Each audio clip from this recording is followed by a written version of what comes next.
Hello, John. Thank you for coming back onto the show here. We been away for a little while, so we're back. See everybody? He's okay. He's fine. I am okay. I am well, and so don't worry. But a lot has happened in the news. But I just want to mention that we are live on YouTube. We are also simulcasting on X Spaces. So the ones that would like to ask questions, please type them in the chat box or ask for the mic on X Spaces so you can ask your question to John. I'm sure that you have lots of questions about what's going on in the world and current events and everything. What's So, going on? yeah, we have this big thing that's happening with Iran. And I want to mention to the audience, make sure you hit that like button, share the links, try to help grow this show so we can reach a larger audience. We greatly appreciate it. And also help John's work by going to his website. In the description box of this video and all the videos that I do with John, there's a link. You click that link, that will take you to his website. You can sign up for his periodical, and you can also sign up for a reading. We'll talk about what that all entails throughout the show. But John, thank you for another show here, and Yeah. hopefully we can answer some of the questions that individuals have tonight about the big events that are taking place in the world. You know, this is the second time in my long career of forecasting that I have followed a situation and documented my interpretations in this case of Nostradamus, uh, about a future war of the United States with Israel on Iran. I have I started looking at this possibility in my first book, Nostradamus and the Millennium, and published in 1987. So I played this and the other one on 911 are my two longest evolutions, boldest predictions, if you will, of something happening decades, 40 years from now when it started, and now it's here. Similarly, this is what happened in 1983 when I started writing for the Rajneesh Times, my first published interpretations of Nostradamus. I started talking about the Twin Tower, or the Hollow Mountains of New York being taken down by terrorists. And that all the way led up to a lot of documented things I published that ended up happening on 911. So so these are my two long-term roles as playing a precog, a kind of not a sleuth, but a sooth slayer. Trying to see a terrible event and avoid it if I can help enlighten enough people by talking about it, or at least help them understand the blow when it comes. And this has been in my prescient gaze for 43 years, this war, and now it's here. So it's quite a thing to, and also what I did, because I could feel it coming at last, wishing never to have it come. I started rushing out a distillation. My last Hogue prophecy report is a distillation of all my evolution of foreseeing this Iran war and how significant it is for the future directions of human history. And so you can all read that if you subscribe to the Hogue Prophecy Report, which the link is there. And really, I right now we have entered these next 2 years are really going to be important in the prophetic world of anticipating major changes. Some of them good too, some of them surprisingly good, that comes out of something really bad. And so now that this war is not going to be a few days or a few weeks. This is going to be months, if not a year. I'll explain on that a little later. But so to get the backstory, some of you have been reading me all these years, so you know what I'm talking about. But some of you who haven't been, uh, please help me continue this work by subscribing to the Hogue Prophecy Report, because now it's really the time, it's really important time for my work to help people anticipate further changes that are now going to be triggered by what has happened just a day and a half ago. And so you would, if you get that, if you sign up for the report for $60 a year, or do automatic payments of $5 a month, you're going to get the backstory. You're going to get why this big question, how did we get here in these last 43 years, is all laid out very clearly and succinctly in this work, referenced and documented. This is so important that people who presume or declare themselves working in prophetic fields give you the documentation of what they get right and what they get wrong.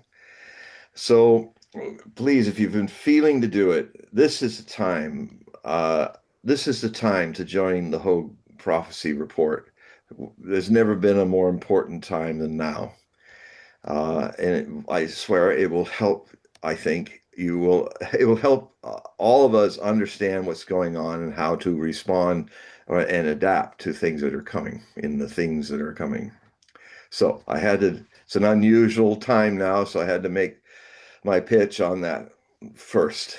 So now I'm already working on another set of reports that are going to look at how these things are developing, how I got so much of it right, although I didn't wish to. A lot of my, you will see how I anticipated this, because this was published a week before the war started, all these articles, and they were written through the bulk of February, most of them in the early to middle part. So I want to start with something that kind of triggered an idea that is very important to understand. I mean, the key opening action in this war of America and Israel against Iran started with the first casualty and the first 6 bombs being dropped by the United States on the compound of the supreme leader of Iran, the Ayatollah Ali Khamenei, or Khamenei.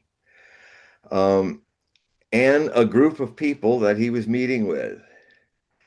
And I thought, this is so strange. How could he make it so easy to try to decapitate the Iranian government, literally putting himself into the hands of those like Trump and others who wish to believe that they can overtake Iran by a decapitation of its leadership. Well, it's an interesting thing to note that before he died, and those men and women died with him, he had left messages online to the open source of a lot of the things that he felt. And I have come to understand and recognize now that he used to say he has been the Ayatollah since 1988. So after 7 or 8 years of Khomeini as the original Ayatollah, or first, of the Iranian Revolutionary Iran, he came in way back in the late 1988. So he's literally been the supreme leader of Iran. Now, it's important, and I try to educate people about this, but because you will rarely hear this in the Western press. It is so ignorant and so racist and so Islamophobic that they don't even try to understand what the Iranian society and it is, I would contend, and I'm going to shock some of you, that it is a far more democratic system than we have here. Everyone is elected by the people. Or if not by the people, they are elected by their peers. You could call it a two-tier democracy. There is democracy in their parties and in candidates, governments, and all of that. And in the parliament, people vote just like we do and many democracies do, for our parliaments and congresses. And then there's another tier which tries, because it is a Islamic republic, it has a two-tier democratic system where you could call the Congress of the people, who vote for the things that are needed, vote for that layer of society. But there's also a council of ayatollahs and clerics that are elected to choose the supreme leader. And if they choose this way, and the supreme leader or the candidates for that usually have to go through a test, taking a subject of Islamic jurisprudence and write about it. For instance, let's say somebody did it on music and the Quran and what the Hadith. There's two major scriptures of Islam, which is the Quran, which was basically channeled through Muhammad, and then there's the book where Muhammad, outside of his channeling, uh, made comments, answered questions, and gave answers as he saw it as another Muslim, what maybe Allah meant by these shuras, these statements in the Quran that came through him. So he's kind of standing outside of being the channel and being just another Muslim, although, a Muslim of significance and respect is going to try to understand from his own views what the prophecies or any other things. There's actually no prophecies in the Quran that I could really find there, but he speaks in prophecy about these times, Muhammad. And the apocalyptic revelatory side of Islam is just as rich as it is in Judaism and in Christianity, but it's least known by people of the West, almost not known at all. So I've also tried over the years to um, take out the passages from the Hadith, which is where these come from. This was a book that uh, was word of mouth for 3 centuries until the 10th century, when it was actually set down into a permanent wording. And now it's an interesting thing because Arabic changed over the centuries. And so a lot of the passages and of course, like any other religion, Islam goes through its more liberal cycles. It goes more into its conservative fundamentalist cycles. And in the 10th century, it was going through a fundamentalist cycle.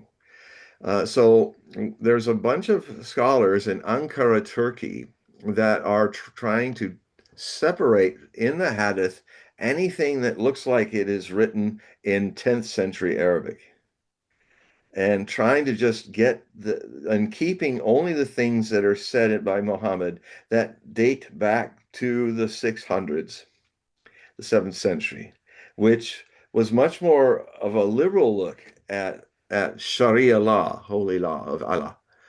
And so, and get all the fundamentalist stuff that came late, wasn't represented in what Muhammad said, that was inserted.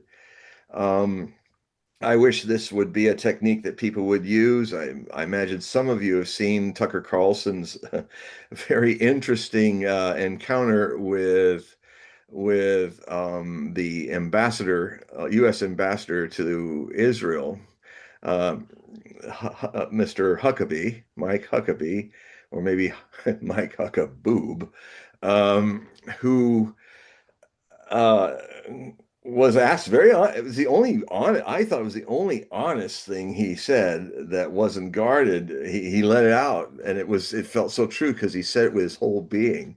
Was that moment when Tucker, in his incredible way of interviewing, I'd love to do an interview with him, be grilled by him, because he's so good at it, and he's polite, and he's going, well, then what are you saying? You're saying that That's in Exodus 15 or some. I think it's one of the earliest things. It says about the famous time where Abraham was given by the Lord of Hosts um, a certain area of land that it said was going to be for his people. But Tucker didn't even know this, and Huckabee would just jump like so many Christian nationalists do, ignoring the first three times that the Lord spoke to Abraham about this, which I published in my work. So you see it in my work. But it's an interesting point to go, and we've had some talks about this before with Paul and I, is that there's a sequence where it seems that I would contend that a lot of Christian nationalists and Zionists only seem to focus on the acts of Isaac, the first Jewish descendant of Hebrews, who in the first three times the Lord spoke to Abraham about when he laid out where this greater land, the promised land, was going to literally be, to make it simple, his borders are the Euphrates River to the east and the Nile River to the west, and everything in between, which is most of the Middle East. But the Hebrews like to forget about the fact that this was stated when Isaac wasn't even a twinkle in Abraham's eye. Sarah was barren, and Sarah could not have children, his wife. So he asked the serving maiden. Um, I can't remember her name at the moment, but the serving girl was fertile, so they all three consented that Abraham's seed must survive. And so her vessel was available. So she gave birth to his first son, who was Ishmael. Ishmael would become the founding progenitor of the Arabs, the Arab Semites. They are Semites too, I must remind you, because the Zionists would make you think that Arabs are not Semites, but they are cousin brothers of the Jews. So, but they ignore that because then it's hard to explain why you're murdering your cousin brothers in Palestine, perhaps by upwards of 1 million so far, in a genocide of your own cousin brother Abrahamic blood.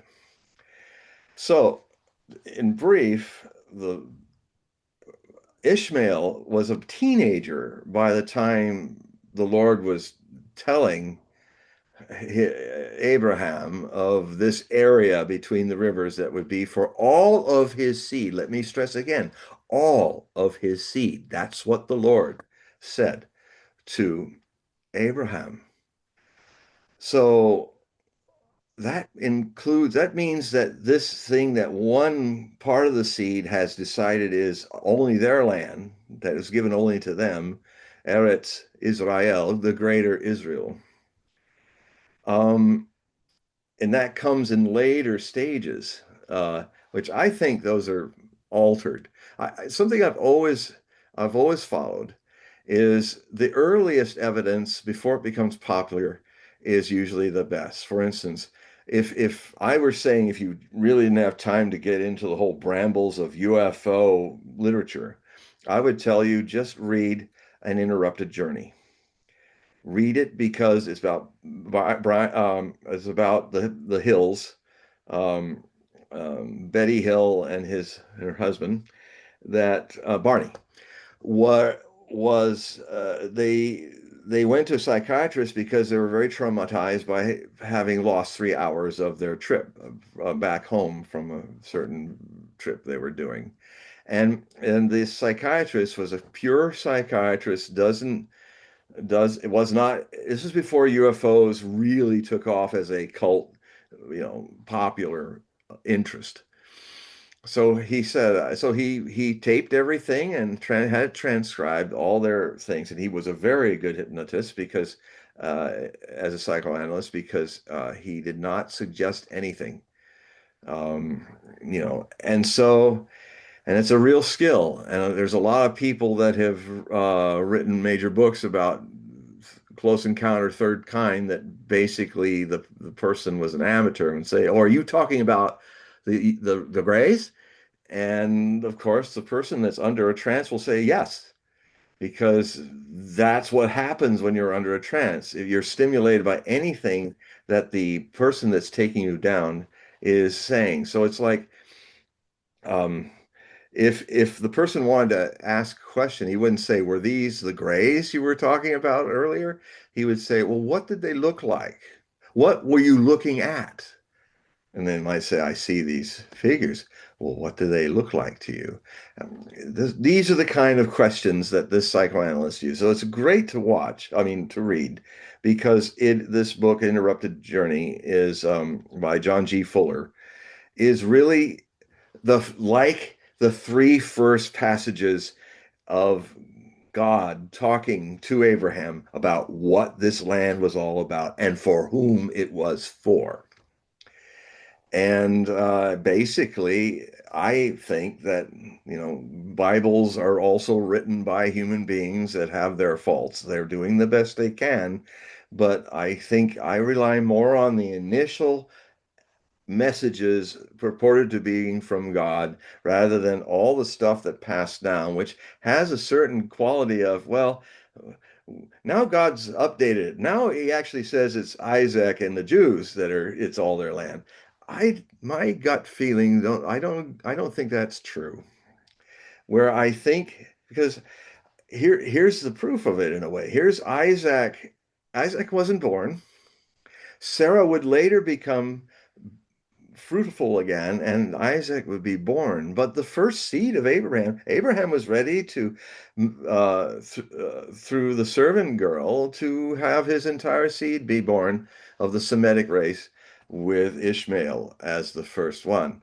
And then suddenly it was now expanded. But I don't think that changes what God says when he says, all of your seed, because Abraham is the source of the Jews and the Arabs. And since that area covers most of what is Middle East, what we call Middle East today, I think the Lord didn't change. What, God changes his edicts? Does God, oh, I made a mistake. God made a mistake and now he wants it to be this? No, God should know what he wants, I presume. And so this this coming to a head right now is something that's been a tension that has reached its final tension for a breakdown or breakthrough. And the Middle East or Western Asia is the battlefield, and it has finally come. Um, you see, you have in this last several years, you've had Benjamin Netanyahu, who is the longest serving prime minister in Israeli history, who for years, in fact, there's tapes of it where he's been saying, Iran is ready to have a nuclear weapon in 6 months, in 2 months, in 2 years, in 10 years. He's doing it even now. He's been doing these bad predictions that everybody just sops up since 1995, folks. And he's been wrong, wrong, wrong, wrong, wrong, wrong every way. And, they don't. But so I get now back to, why did Ali um, Khamenei, Khamenei uh, put himself in a position to be martyred? It's the first casualty of this war. Why were these others who were with him decided to go with him? I think they set a trap, not so much a trap, but for the ignorance of their enemies. Trump and all those people are profoundly ignorant people, and they're being they're being guided. It's, by the way, we have a Mercury retrograde. This war started in a Mercury retrograde. Um, Literally a few days into it. there every 4 months, Mercury goes for a 3 week process of going backwards in the sky because it's ahead of us. So it does retrograde moves like Venus. And when that happens, you might notice that your dreams get more vivid. You're tongue-tied more than you are for the last 4 months. That decisions that are not communicated clearly often blow up or falter. That instrumentation and there's more plane crashes during this period. And I've studied this all my life because there's all kinds of pitfalls where you just, okay, you're just selecting it when it's happening. But no, I have been watching for years the period of 4 months and these retrograde issues. And there is something about it that happens.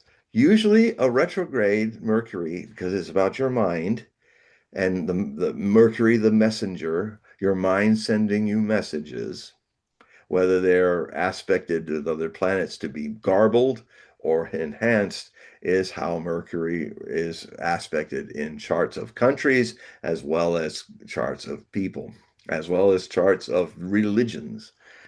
Um, so, birth charts.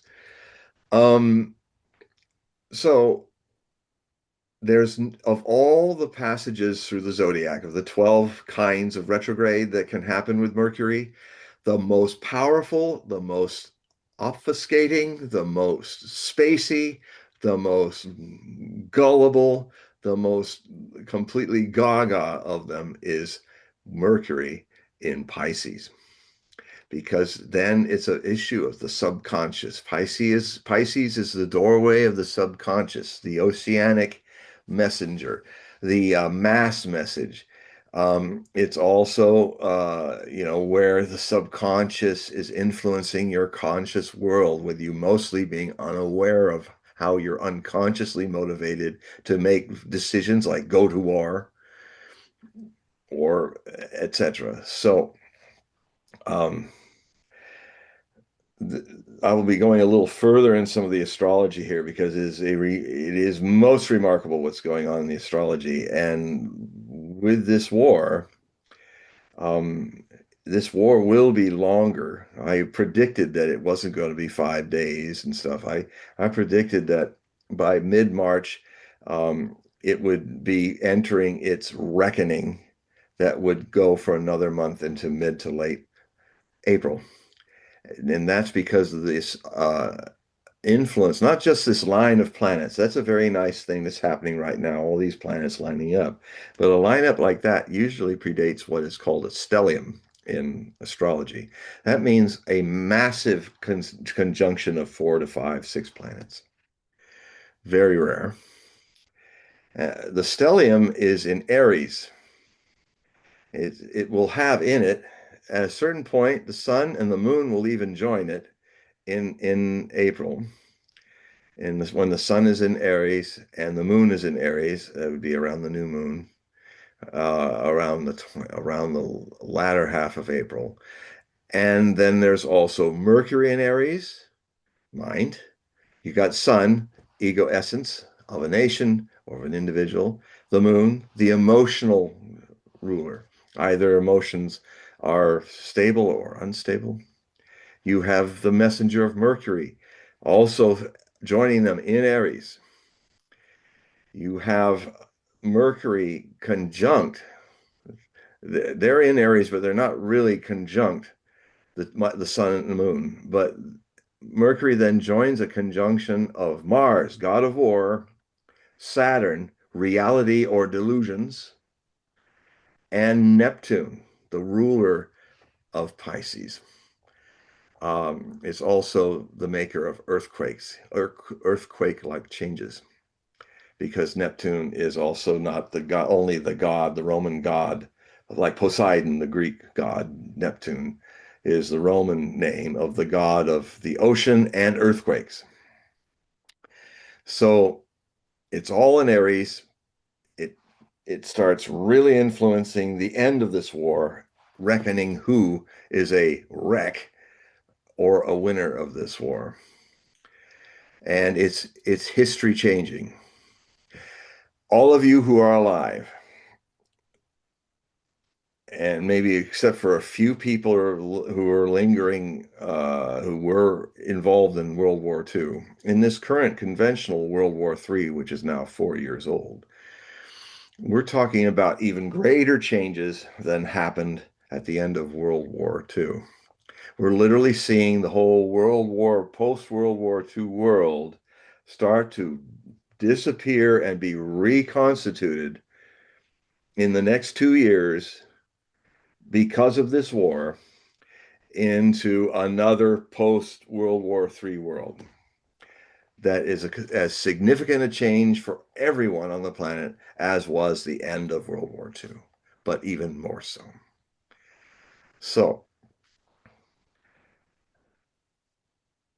the Grand Ayatollah was saying, I've noticed this. I've had a feeling that he wasn't going to live out this war. He's 86. He has often openly said that he never wants to die as an enfeebled old man. And he's getting old. And so he made a decision. He chose to be a conscious martyr. They made these messages in the clear. They Everybody that came to the meeting was easily known by Trump's people and stuff that they were going to be in the compound. Not the president of Iran was not going to be there. The people that were highest ranking people of the Revolutionary Guards. You got to understand that Islam has two major sects. One's the vast majority Sunni sect, and then there's 206, that's about 2 billion people almost of the Earth's population. It's a major religion. But there are 260 million people, mostly in the Middle East, mostly where the oil is. Even Saudi Arabia's northeastern quadrant is Shia. Shia Islam, there's two basic things. The Sunnis, the mainstream, they believe that caliphs, that's be popes that oversee the Islamic Ummah, the community of believers, is the caliph is elected by the head priests and all of that and the people. The Shia believe that the caliph should be a bloodline, just like the bloodline of Sang Royal of the books, Brown's books and stuff like that. That it should be a family bloodline directly descendant to Muhammad. So the first of the caliphs was Ali, and then his son Hussein was the next. And then there was a dispute between the people who said, no, it should be elected, not be a bloodline. And so this actually started what has been kind of a brewing, smoldering religious civil war in Islam since its beginning in the 600s, mid 600s AD. Um, it got so bad that Muhammad was poisoned. Although he survived the poison attack, he lingered in agony for 7 more years teaching before he departed his body. Ali then was the founder of the Shia. He was martyred, and Hussein was martyred. And there is a very strong core to the mindset of the Shia, which the Iranians are, all Shia. The 2/3 of Iraq is Shia. The Hezbollah, southern Lebanese Arabs are Shia. The northeastern corner where all the oil of Saudi Arabia is actually a Shia population, not Sunni like the Saudi king and the majority of the Saudis. The Ansarallah Houthi have been fighting aircraft carriers and one of the few nations to actually stand up and fight for the Palestinians openly and close the Red Sea. And the U.S. spent 6 weeks fighting them with two carrier groups. And finally, there was, it's actually been covered up, but one of the missiles of the Houthis actually put a hole in the aircraft carrier's deck. And it was very secreted and secreted off immediately after that happened. No one wanted to see the wound that was punched by some simple mountain people of one of the greatest instruments of war that the Americans have. But it was patched. And then there was the other carrier there that almost was struck a couple times by rockets fired by the Houthi. So much so that the carrier, in turning away from the missile, was so steep that some of the wires that held in first one and then two Super Hornets, two-seater Super Hornets, very expensive jets, both dumped into the Red Sea and sank. There were a lot of these globes, one of the most powerful drones that we had surveilling because they needed that to find where these missiles were coming out of caves. And so what happened in that war that they ended up shooting those down, the Houthi. And these were like multi-billion dollar drones. So whole lot of money was spent and lost, and the Americans just declared they bombed Hodeida and the oil refinery there a few times and bombed the town of Hodeida on the coast of Yemen, and then do what maybe the Americans might do this time, only be a much bigger farce than it was back then. They declared victory and the carriers left. They declared victory, but what happened is this very backwater, non small group of people actually stopped the United States Navy. And so now they are also Shia. It's interesting about the Shia. When you hear this story that it's constantly drummed in, even during this war, you have Trump just following the reading notes and saying, that the greatest source of terrorism, Middle Eastern Muslim terrorism in the world is Iran. That is an absolute lie. Who hit us in 9/11? Who killed nearly 3,000 US civilians in a terrorist attack? The Sunni Al Qaeda. Who invaded Iraq and is ISIS? With the help of Israel and the United States, wasn't Shia, it was the Sunni ISIS, Daesh, or Daesh, as the acronym in Arabic is the Islamic State. All the terrorists that have been killing Americans have been Sunnis. They have no connection with the Shia. They consider the Shia apostates that should be murdered. In fact, they do a lot of murdering of Shias because they consider them heretics. The other thing that the Sunnis seem to look the other way in these extremist groups, terrorist groups out of the Sunni, is the five virtues of being in Islam as a believer. They don't follow one of the five, so they're heretics. They believe in jihad, the struggle of, it means two things. It's a religious struggle in your own self, but jihad can also be a collective war, sacred war against, enemies of Islam. But in that rules of the five, you're never, ever supposed to kill civilians. You only kill the warriors of your opposing force. Al Qaeda, with some of bin Laden, ignored that. He said, no, no, we target everybody, men, women, children, soldiers of America, of that. So all of that has nothing to do with Iran. Nothing. And who was, and another thing to understand, Iran, you talk about several thousand Americans being killed by terrorists, which I point out are not Iranian based.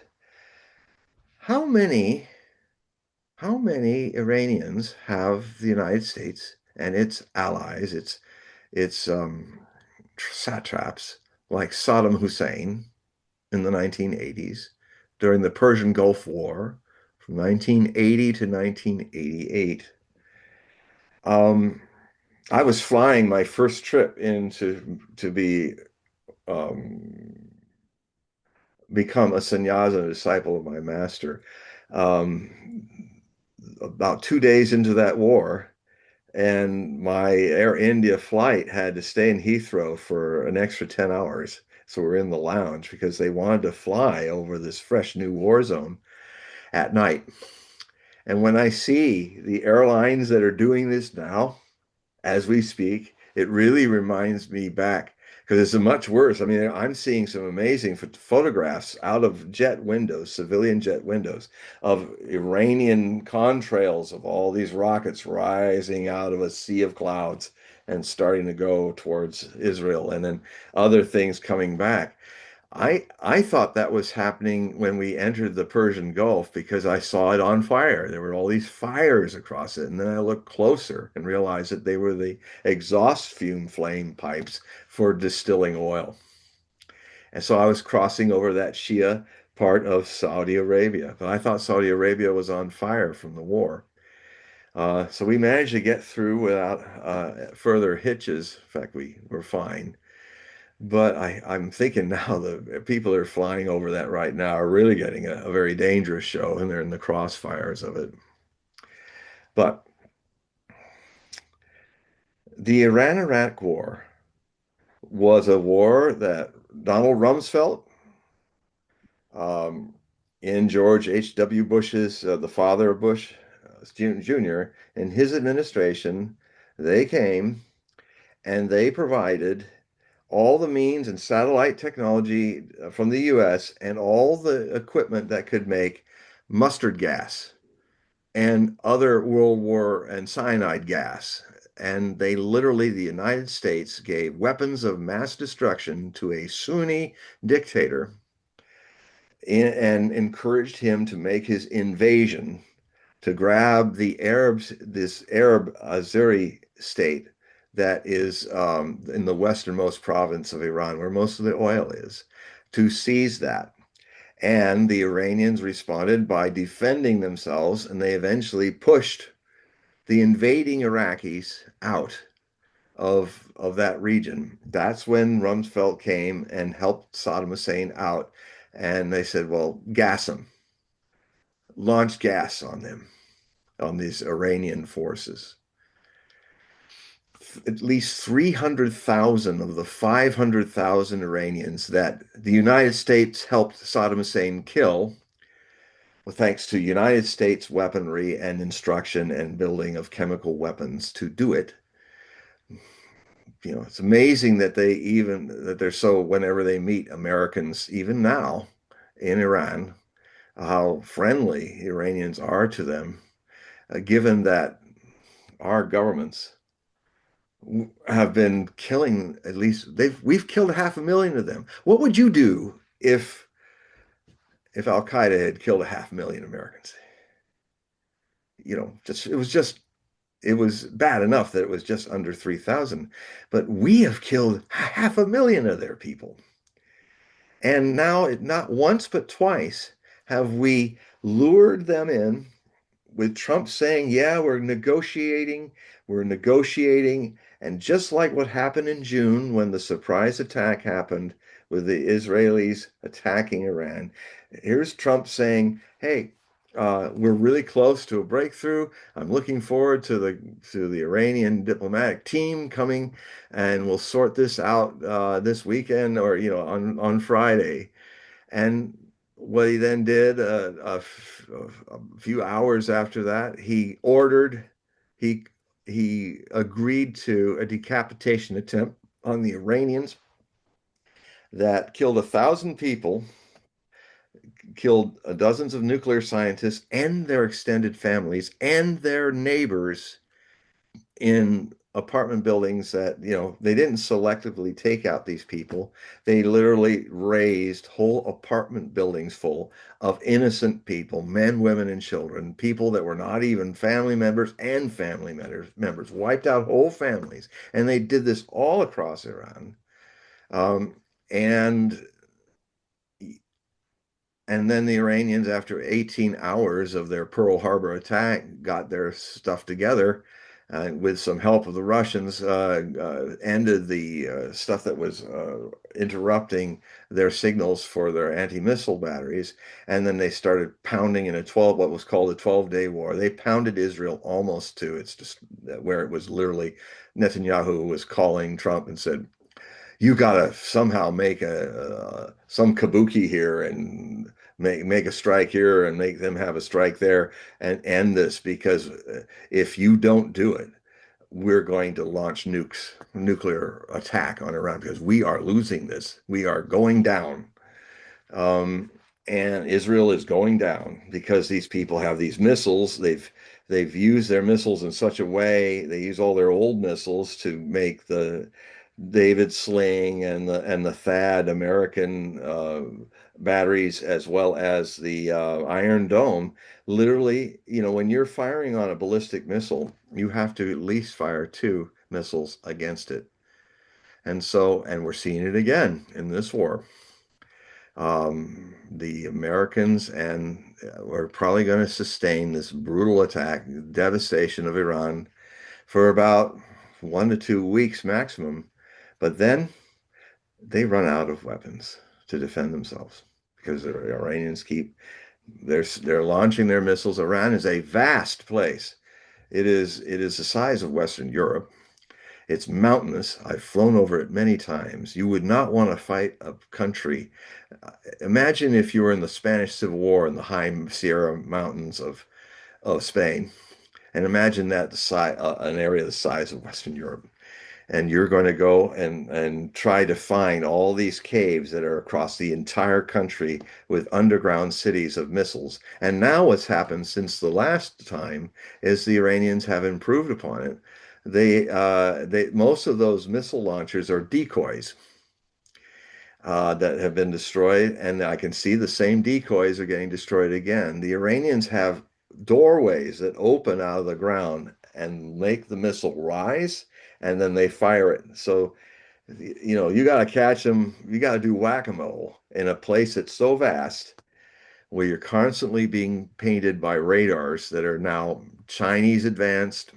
The Chinese have given Iran their 3D Beidou technology, and they can actually track the carriers and any other ships that we have there with a strike capacity of variance of 1 meter.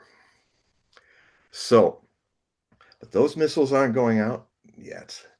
They're doing the same thing. They have maybe hundreds of thousands of these missiles, and they definitely have their smaller caliber missiles that would have a range of 300 miles, can strike every U.S. base in the Persian Gulf and southern Iraq. And they have 600,000 of those, and cruise missiles and all. They're very good. The Al Assad base that was given back in 2020, when Soleimani, one of the most beloved leaders of Iran, was assassinated by Trump in his first term. Uh, they the Iranians then showed the restraint of saying, we have to launch after we bury our dead, we will strike you. And so they announced to the Americans in Al Assad base and another base near Erbil, that in Kurdish Iraq and in southern Iraq, they said, our cruise missiles are coming. Get your people into their bunkers. We want to make a demonstration of what we can do. Now, I've said this story before with you, that all that night they pounded with 23 missiles Al Assad Air Base north of Baghdad. and they were in their bunkers, and the reinforced bunkers for all the drone operators, because they murdered this Soleimani with a drone. They were trying to fly their drones out of the danger and just keep them hovering until all the missiles surgically struck the base. And in the morning, and you can see it, I had the pictures in the Hogue Prophecy report of the satellite shots of what they did. It was very surgical. That's when I realized, my God, the Iranians are ahead of us now in Tomahawk missile technology. Their missiles are even more accurate. And the way they did the previous year, where they surgically struck Aramco as a demonstration of what they could do to Saudi Arabia's oil fields. And it was surgical. They just hit the main pumping conduits to all those towers. You see the holes all just perfectly in them. And that actually started a process where Saudi Arabia started through back channels to create a level of détente between the two Gulf regional powers, and it actually succeeded up till this last few days, that Saudi Arabia and Iran were actually moving towards a coexistence in the Persian Gulf. But, this Trump has ruined that. He started by this bad advice he got to murder Soleimani, ignorant of the fact of how important this man was, ignorant of the fact that he was like equivalent for Iran in to General or President Eisenhower to us, and another person who was collaterally killed was the most beloved general of the Iraqi Shia, who both those two commanders are responsible for the defeat of ISIS and its absolute devastation. Not Trump, not he can brag about it, but this was a huge war that hardly any of you in the West know that happened in 2014 through 2019. It was the utter defeat of ISIS, but the survivors of ISIS were then nourished back into power by Israel, by the United States as their terrorists, and they have, with the help of a former leader of ISIS, al-Julani, in 2024, they collapsed the Syrian government, and now all of Syria is under an Islamic State, just like before, just like al-Baghdadi, the caliph of the heretical Islamic State. And they're killing tens of thousands of Christians because it's one of the oldest Christian settlements is Syria. We are bankrolling that. We are using them as our useful idiots. But you will be told, oh, it's Iran. Iran's killed all these people. No, you're being lied to. And if you read my reports and if you look at my sources and then read their sources, you're going to find out just to what extent this has happened. Because that's what I like with my Hogue prophecy. I'm a gatekeeper. You go through me, please go through the links of all the other people in the alternative media that I use in my work, that I've vetted for sometimes 20 years, sometimes 10. And because of their ongoing accuracy, you will see a world that you live in that is very, very different from the world that you watch on your cell phone and TV from mainstream news sources. And, I've said this again and again. If World War III, the conventional World War III, goes nuclear and fulfills Stormberger's famous World War III prophecy that the people of the world will walk with their eyes wide open into these catastrophes, your eyes are wide open with ignorance, and ignorance will kill you. And I don't want that to happen to you or me. But this is really what you're facing. Your ignorance is so evil. Your misinforming is so much the trigger of your end and the end of this civilization. And it's very, very close in these next 2 years. Very, very close. You must become informed. It will be a matter of life and death that you begin to become informed and then become more active Learn your constitution, learn your responsibilities as a citizen of a democratic nation. If you do not, you will be destroyed. So, so what happened is Soleimani laid a trap for Trump, and what is happening is his death was not a regime change. His death, his martyrdom, brought 260 million Shia into his camp, into his side of this war, through using his life in the last gesture of his long life as a catalyst to unite a large portion of the Islamic world to rise up against your Western meddlers, your Western leaders and armies, and break this pattern of, we hit them a little and then we go and negotiate and it looks like negotiating's happening. Then we murder the negotiators. This is and this operation Epic Fury, I think I'd rather call it Operation Epstein Fury, because this is a war that's being waged by Zionist ethno supremacists who are trying to, with Netanyahu, who has tried, they've defeated all the other axis of resistance people. Hezbollah has been put in a corner. The Palestinians are being murdered and starved to death. The Houthis do things, but it's a small uh, punctures to this huge enemy. But they, um, it's all, Donald Trump is completely compromised by whatever he did with his pal for many decades, Epstein. And, the island and the Virgin Islands and the cameras rolling.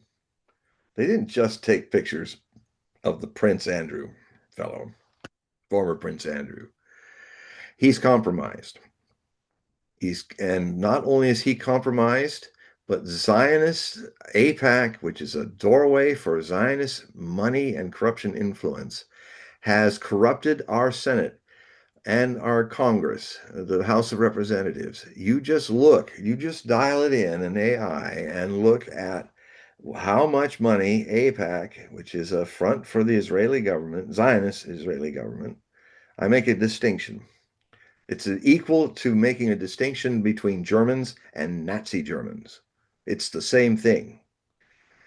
The Zionists um, have bought with hundreds of thousands of dollars, millions of dollars, and Adelson is part of this as a Mossad asset. Miriam Adelson and her husband before have completely bankrolled Donald Trump, but at a great price. He's literally hostage of them and Netanyahu. And I've said it again and again that, and it may still happen, that if he backs out of this war, and if it gets into the Ares Stellium, one of the greatest dangers that can happen in this war, when the U.S. weaponry and Israeli weaponry is running out, because the U.S. has almost emptied its entire stocks of strategic arms in Ukraine, and now to bomb to lunar landscapes, Gaza, and now in this war. And he's decided to gamble it all. He spent all these months building up a force of attack that's even greater than, I would contend, that was prepared for Operation Iraqi Freedom in 2003 March. He's he's he's gambling. He's put the whole chips on the table, and the chips of weapons will run out, and the Iranians will keep. That's when the Iranians, because they run out, because all those thousands of missiles that are being shot down in a month of Iranian missiles are there to eat up what's left? Because again, 2 to 4 missiles for every one Iranian. If you shoot down 1,000 Iranian missiles, you will use 2,000 to 4,000 of your far more expensive missiles. These ballistic missiles may be a few $100,000 that the Iranians are throwing at us, but the Iron Dome and some of these other missiles that we're firing in reply are millions of dollars. This is a war of dollars, and we are losing it exponentially. Our weapons are too expensive and not very good. We don't even know how to do hypersonic missiles yet. The Iranians are doing them as well as the Chinese and the Russians, and they even may have their own version of the Oreshnik, a kinetic hypersonic missile, regional ballistic missile that might also be launched. And now they're being guided. Why is China and Russia um, helping the Iranians? People, that is a good question to ask. Well, this is the bigger picture you're not going to get in the mainstream news. This war, this is a region of a bigger war. This war, this third world war that's conventional at the moment since February 2022, starting with Ukraine theater and then 2023 with the Western Asian theater. This is a war of between the declining dominance of 500 years of Western hegemony that had a colonial empire, different various colonial empires that completely controlled the world, controlled China and besieged Russia with invasions and all of that that the Russians beat back. But there was a whole century where China was being broken up by colonial forces of the West. And that all ended with Mao finally won the Western backed, probably the greatest civil war in history with men, material, and losses, the Chinese Civil War, which was raging starting in the 1920s and then kind of showed the two sides fighting against the Japanese in World War II. But when World War II was over, then the years up to 1949, there were the vast million-man armies between national Chinese armies against the Red Chinese armies, and it was won by Mao. And the Communist Republic of China was created, or the People's Republic of China, PLA, of PLC or whatever. Anyway, the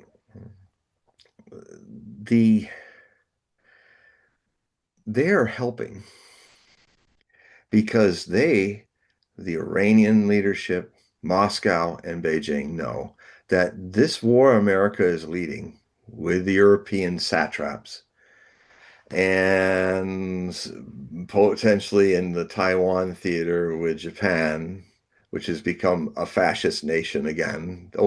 It always kind of hid that. Now they're openly about rearming, which is against the treaty that they signed that ended World War II. So there's unfortunately, I love Japan, but it has quite a fascist streak that never really was suppressed or defascified at the end of World War II. And now that ugliness is coming forth again. That was there in Imperial Japan. And they have openly said that the third major front of this war may get active because the Japanese say that if the Chinese try to take back, which everyone already says Taiwan is a state and part of China since 1979, but these governments ignore that. Trump ignores that. He ignores law and treaties. He says my morality, my morality is really better than all these laws. The Don is becoming a Don. The Donald is becoming a Don. He's acting like a gangster. He is a gangster. He does not follow law. And the Congress, which is bought by the Israeli government, is not applying its powers to sit him down and say, you either start following our constitutional laws or we'll impeach you. No, they're all bought too. We are an occupied country. Our Washington is occupied by a foreign nation who wants to use us as its cannon fodder in its wars in Western Asia. That's as succinct as I can make it. So, so this battle, the bigger picture of this battle is that Iran strategically is a threat to the Western powers because so if they can break it up, Israel doesn't want that fuzzy fellow, the Shah, the son of the Shah. Even Trump doesn't talk to him. He's such a fool. He's not looking at the monarchs taking over Iran. In fact, if they even set foot in there, they'd all get killed. Um, the people of Iran suffered the Savak secret police. You see, there's another story that you won't hear about. Iran became a democracy, and throughout the Shah's father, Shah Pahlavi's father, and he was the crown prince. In 1953, the people voted democratically to depose the Shah and have the oil that's coming out of their oil fields be paying for their country and not having almost all the money going to British Petroleum. So British Petroleum complained to MI6, and MI6 complained to the CIA, and then the CIA did an overthrow of that democratically elected government. One of the 82 to 85 times the CIA has deposed democracy, not supported it in the time after the World War II. And so they put him in Mossadegh, who was the prime minister, very popular with the people. They put him in solitary confinement for 6 years. And then MI6, with the help of CIA, but mainly using the Mossad of Israel as the trainers of the Savak. And the way they train them is they train them to be even more vicious than people that they had suffered in the Holocaust, the Gestapo, Nazi Gestapo. They wanted the Savak to be even worse because they knew what the Gestapo could do. They wanted the Iranians to feel even worse tyranny than what they suffered in the Holocaust. And so the Savak was probably one of the most vicious police state organizations, and for the next 27 years terrorized Iran to the point that this drove the Iranian people away from us and into the arms of the Islamic Revolution. It was first secular, and then it became, and also what happened to Iran's a very religious country. It's not so much in Tehran, but in the other cities and the rural areas, it is staunchly supporting. I I have seen something remarkable today in this second day of the war as it closed. I have seen a couple things. I have seen pro-monarchists in Tehran with their ritzy cars and upper class that are still there in Iran who have the freedom to be there. They're all honking their horns and they're dancing the streets at the death of the Ayatollah. But if you look, that's only a few hundred people in a few hundred cars. And but you will not see the West show you the tens of millions of people that have been marching in solidarity and celebration of Ayatollah Khamenei and Ayatollah Khamenei. And these people are flooding the streets under bombardment, defiantly with their flags. I've seen this amazing shot where it's at night and the streets are filled with men and women and the flags of Iran and pictures of Khamenei. And they're literally looking up to the sky in millions of them as their own anti-aircraft tracers are flying up to fire on American bombers and Israeli bombers that are literally dropping bombs on them.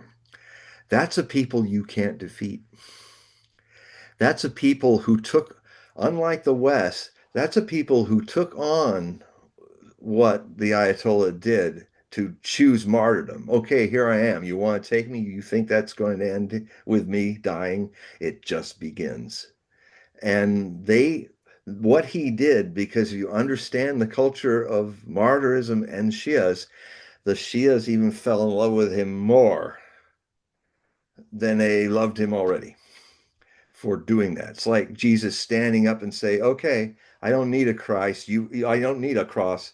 You want to drop a big bomb on me, America, and give me my crucifixion by American bombs? Look what happens after you set this fire in the hearts of my people, 260 million of them." So there's a grim resolve. It's an existential crisis. You're talking about the Iranian people are going to fight this war like the Soviet people fought against Nazi Germany and its millions of invaders. This is existential. Their existence is at risk. And so this is a grim resolve that these idiots that are running the West have no idea what they've unleashed against them. And it is going to they are going to lose. And I will tell you what regime change began yesterday, overnight yesterday. It's the regime change of America. It's the regime change of Bahrain and the Gulf, a lot of the Gulf mafia fiefdoms. It's the regime change of the United Arab Emirates. It's the regime change of Qatar, uh, who financed ISIS for most of what it did to create the Islamic State. Now, Saudi Arabia made the mistake. Crown Prince Mohammed bin Salman made the mistake of declaring war on Iran because Iran had warned them, says, look, and they warned everybody, it's no surprise. The Iranians said, we will, if you strike us, if you try to kill our leaders and strike our country with a huge blow, we will make this a total regional war. We will drag the entire region into this war. And if you are the Gulf states that have used your radars to aid the Americans and the Israelis to bomb us, you will be bombed. If you're the Saudis, who have one of the largest parkings of the U.S. jets that will do some of this launching into Iran, you will be bombed. You will be missiled. And they are. They're being missiled hard right now. And these are the old missiles. They're not even starting to use their new hypersonic missiles, which can't be knocked down. And what could very well happen in this is that a third line of stuff that I've been looking at since 2006, 2007, a third line of Nostradamus prophecies is about the third and final Antichrist of Nostradamus's prophecies. There are three Antichrists, unique in prophecy that he foresaw three Antichrists, not one like the Bible does. The first Antichrist's name is Napoleon. Paul ne Oleron is the anagram. It mixes into Old French spelling, Napoleon, Roi, R-O-Y, for king. R-O-I, Roi, is what French says now, but it would look like Roy, that's where we get Royale, which is a French source of royalty. It comes from the root of Old French, since the Battle of Hastings and the Normans, my people, I'm a Norman, Hogue, La Hogue, invaded England in Hastings. And then what happened is the English language, which was basically Anglo-Saxon, it now a third of what you call English, a third of what we call English words are French, because the Normans had assimilated, Norwegian Vikings had assimilated with the Franks that lived in Normandy. And so a lot of what like rendezvous or a lot of words you think that are commence, that's commence, that is French. So we have a lot of French in our language. So if Hastings had gone a different way in 1066, if the Normans had been defeated, then English would be completely different. It would be more closer to German and Anglo-Saxon than it is English that we would know. So anyways, a little cultural side there. Um, so the and start thinking about your questions if you're sorry for your waiting a bit, but I'm soon going to finish this talk. So get your questions ready, but I want to finish the talk first. This is important. Um, so the the what the regime changes that are coming to the U.S. president.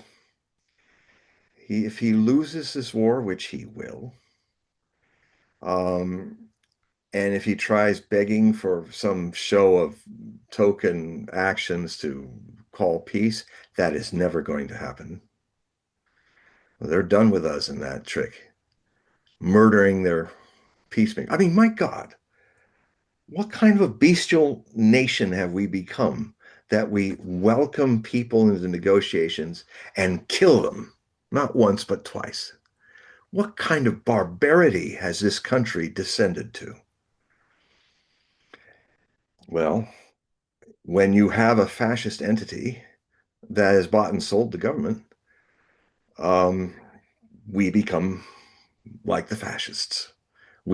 Our people are being led by our leaders, bought and sold by a fascist element from a foreign country to do treason against our Constitution. So what then happens is Trump is basically setting the stage for his complete collapse as a president. He is the biggest regime change that is coming in the next few years from this war. Um, and He'll either go with, because what will happen is to save face, it'll be interesting to see what happens, whether the people have been bought and sold that are our legislators will break from their sugar daddy, Jerusalem, and actually return themselves to the people and the people's needs. I mean, this is the president that promised never to get into any foreign wars again. This is the president who helped make MAGA and destroy it completely. MAGA is dead. He went against every promise that he made. Maybe it was always going to be about him being a tool for some Armageddon planned by another country that bought him. So, so that brings an interesting political upheaval that this country will enter with the stellium coming of Saturn's transit through Aries, which will be over in April of 2028. In that period, I think we'll see the largest political upheaval. And let's consider this also that I've not mentioned. The Strait of Hormuz is closed. That is 20 to 25% of all the oil that flows in out of that little Strait of Hormuz, which Nostradamus named by the name he knew it in the maps of his time in the mid-16th century as Carmania. Nostradamus was rare amongst prophets. He was hugely into maps and locales. 650 of them are mentioned. Real historical places, nations, by the names they were known by then. For instance, the Ukrainian area of Russia was called Borstinas, the Borstein in Greek place. And what did he talk about? He talked about the law of More, which is the Sir Thomas More, a contemporary English contemporary of Nostradamus, who wrote Utopia. Utopia is basically a socialist manifesto. It is basically communism. So he called it, seeing it in the future in the terms that he would understand and define it as More's law. He talked about a disaster that would see Thomas More's law be replaced by another form of government. Chernobyl in April and May of 1986 was that disaster. That region of the Borysthenes is where Pripyat is. Near Kiev in the Soviet Ukraine. that was the cause of the whole issue of there's something really wrong with the Soviet Union if such a disaster could happen. It made Gorbachev, whom I, by the way, predicted in my early articles on the Osho Commune, when it was unknown for most. I predicted in one of my articles that there would be Andropov would die and he would be replaced by another person that was even sicker. And then I said, this young man, Gorbachev, he's the guy who's going to be the runner of the Soviet Union. And it would, everybody goes, oh, well, that's easy. And no, when you're on this side of the prophecy's fulfillment, you got to remember where you were on the other side when nobody had any idea who Gorbachev was. I predicted he would be the last Soviet premier, and he was. And I have a whole lot of sannyas and disciples who can concur, who read my articles back in 1984, I think, for that one, in the Rajneesh Times. So, so huge transformations are coming from this. And even though there's going to be a lot of chaos and upheaval, remember, you have a choice. When things that have been stuck are broken, you can that's an opportunity. It's not just a, oh my God, civil war and this and that. Yes, it can be that.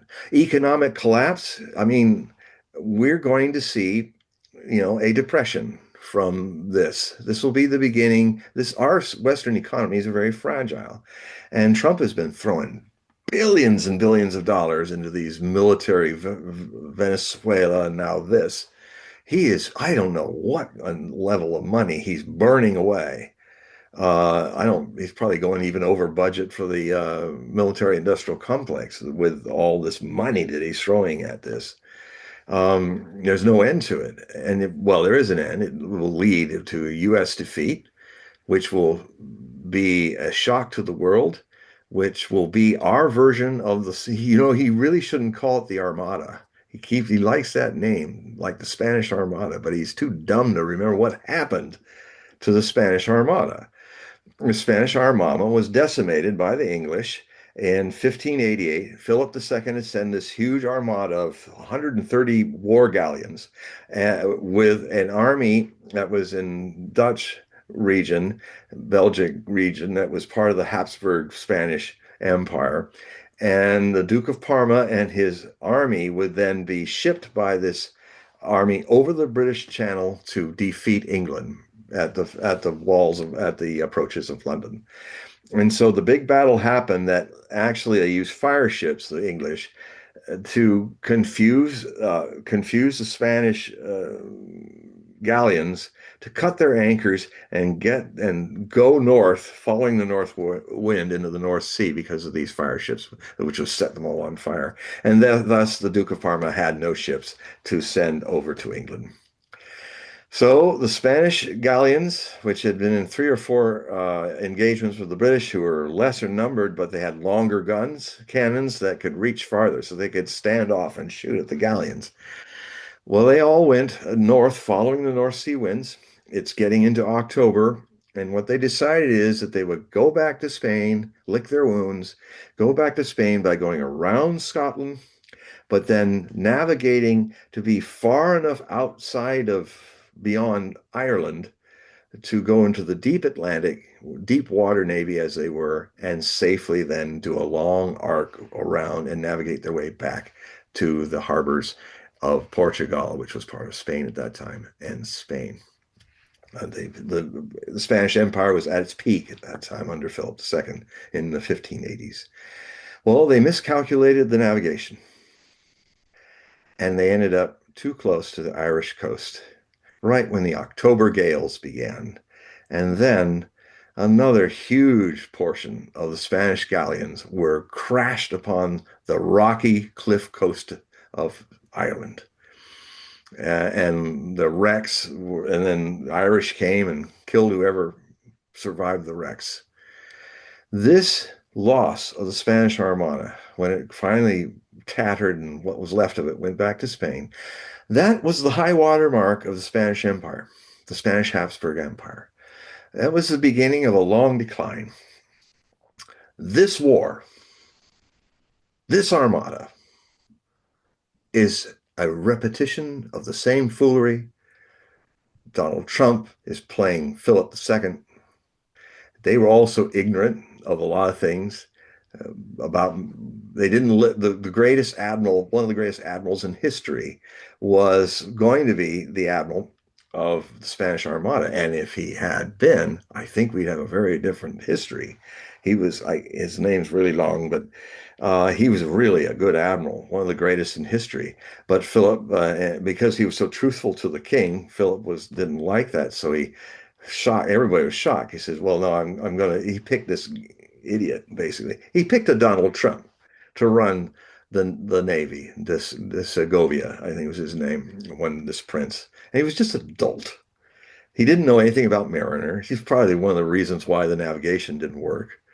And he didn't know how to run a Navy. And so, from the greatest hands was given to an idiot's hands, the Spanish Armada. Kind of sounds like a karmic echo to me, doesn't it? You've got this idiot president and an idiot cabinet who don't know anything, and they don't. And if you don't know your enemy, you're going to be defeated by your enemy. If your knowledge of your enemy is that you project upon, oh, they're weak, they're stupid, they're Iranians, what could they do? We're so wonderful, our doo-doo doesn't stink. Um, and if you're doing that, you are actually you're the weak one. If you don't know your enemy, if you don't think how your enemy thinks, if you're just too high and mighty to do that, you're going to be defeated. And you are going to be defeated, America. And it will be a more rapid decline of U.S. empire than what happened to the Spanish. The Spanish, it took a couple more years, but certainly they couldn't reach out like they had with Philip. Your Philip is Donald J. Trump. And this is the end of your hegemonic period. So there's an opportunity here. Come home, America. Pull up all those bases and come home and put all of your wealth and your attention and energy into restoring the constitutional government of this country, restoring the freedoms, and rebuilding America. This country is falling apart. It's becoming a ruin because of all this money that we're throwing on wars. And you know what? Except for Grenada and Panama, we haven't won a war since World War II. We suck. And it's time we get the idea that we suck because we're going the wrong direction. Come home, America. I think this war in Iran is going to put a great big boot in the butt, sending us home. All right, I'm done. We have several questions. Okay. So let's start with the first one that popped up earlier during the broadcast. There is a pronouncement, you will reap what you sow, perhaps the simplest of prophecies for those that see. What will the recent attack on Iran sow, and will we, U.S., and the world reap? Yes. This is by Rick Gordon, who typed in the question. Oh, Rick. Hello, Rick. He's a That's a very good question. Rick asks great questions. I love reading him almost daily. Um, he's kind of a pen pal. So, well, Rick, yes, the world is going to reap, but primarily the Western world is going to reap.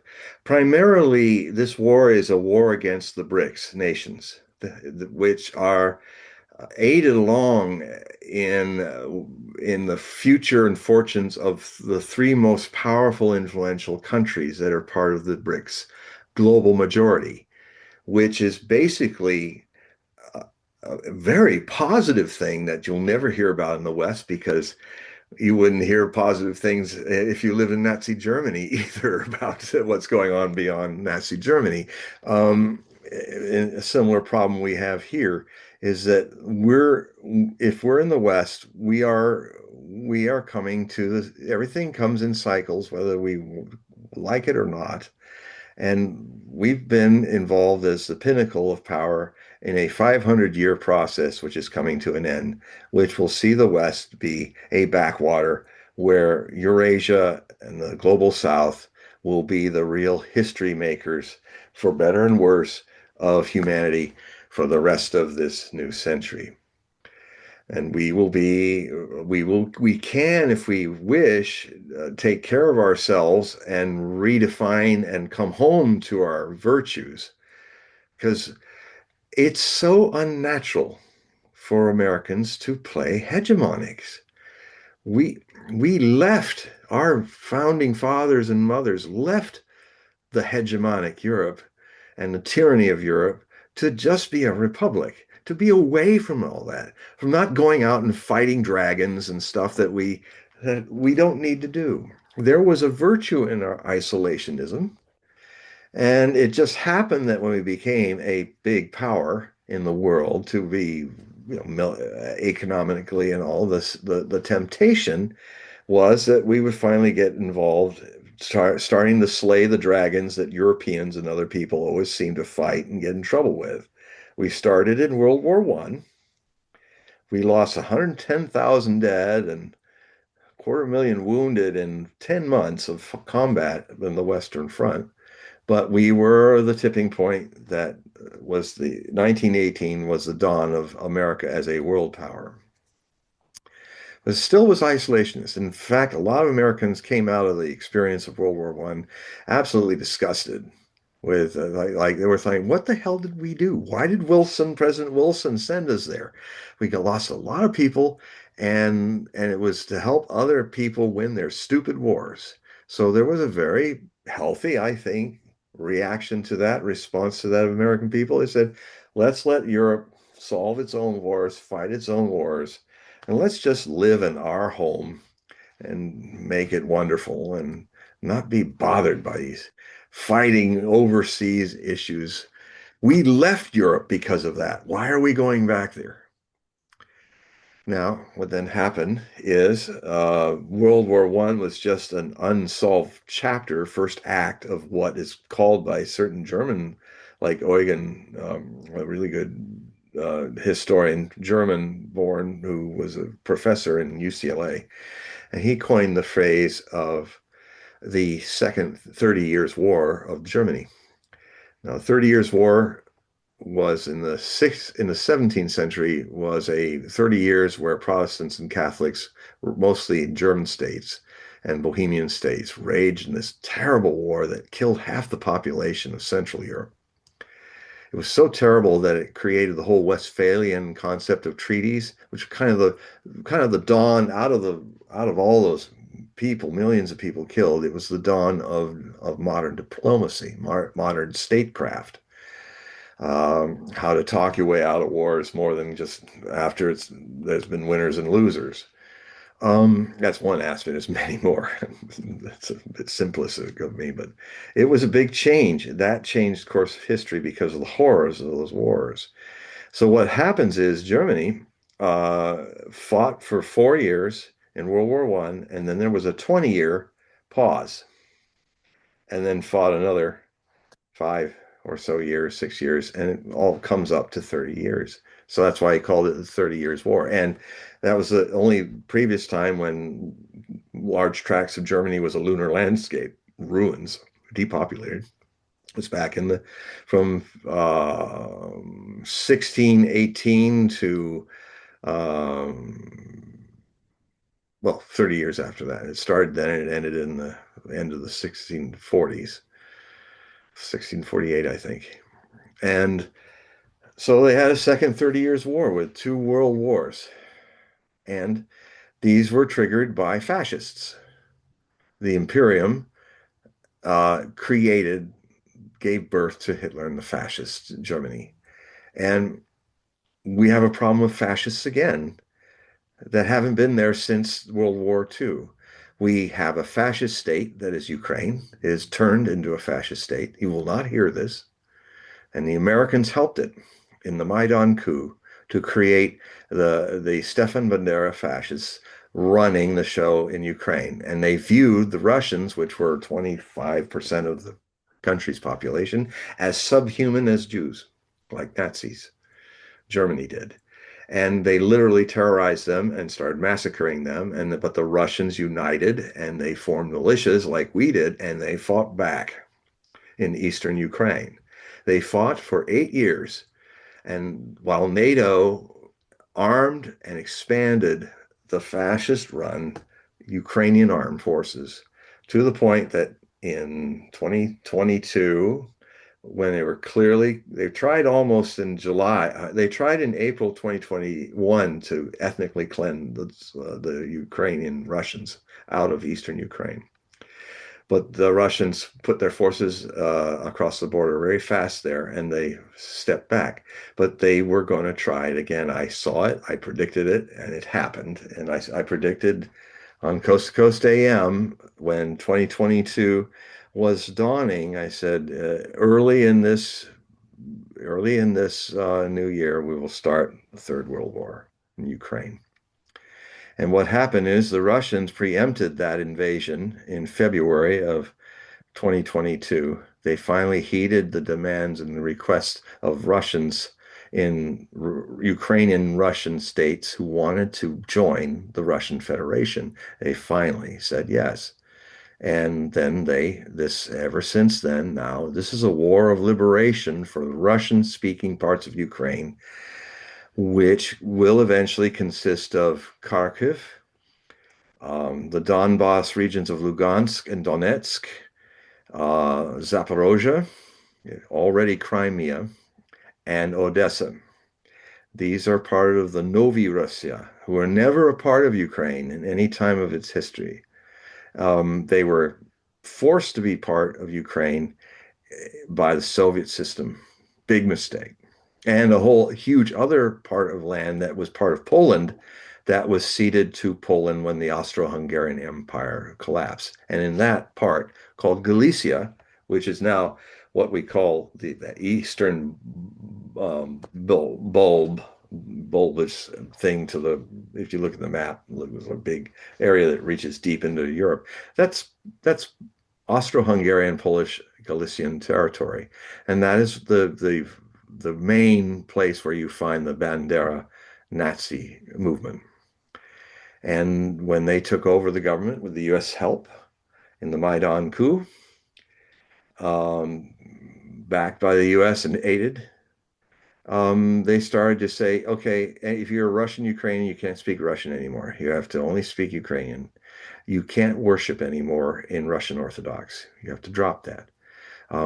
If you have a Russian political party, we will ban it and arrest all of your leaders and put you in prison. This has all happened. You will not hear this.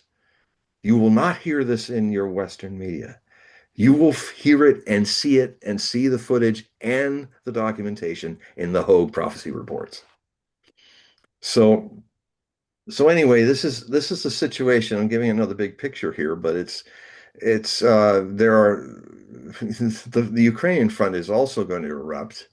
It's not just going to be what's going on in Western Asia. I'm writing articles about Western Asia and what's going to happen in April and May, with some huge breakouts happening on the Eastern Ukrainian front. And that brings another crisis that's going to be aided by this Aries, Mercury, but mainly Mars and Saturn and Neptune in Aries.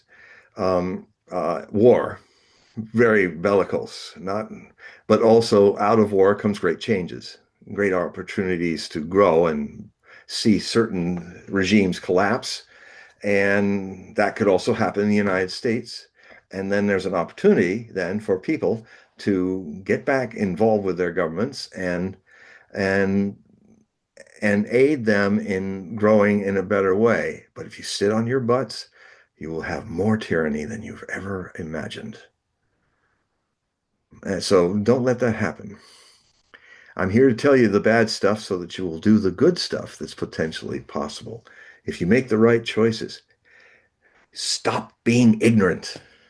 Your very life and the happiness of your life depends upon all of you in Europe, in America, um, to let go of this hegemonic crap and just be Europe, just be the United States, and stop going to war with the vast majority of the 8 billion people of this planet who are already moving with the Chinese, who are now the new major economy and country in the world.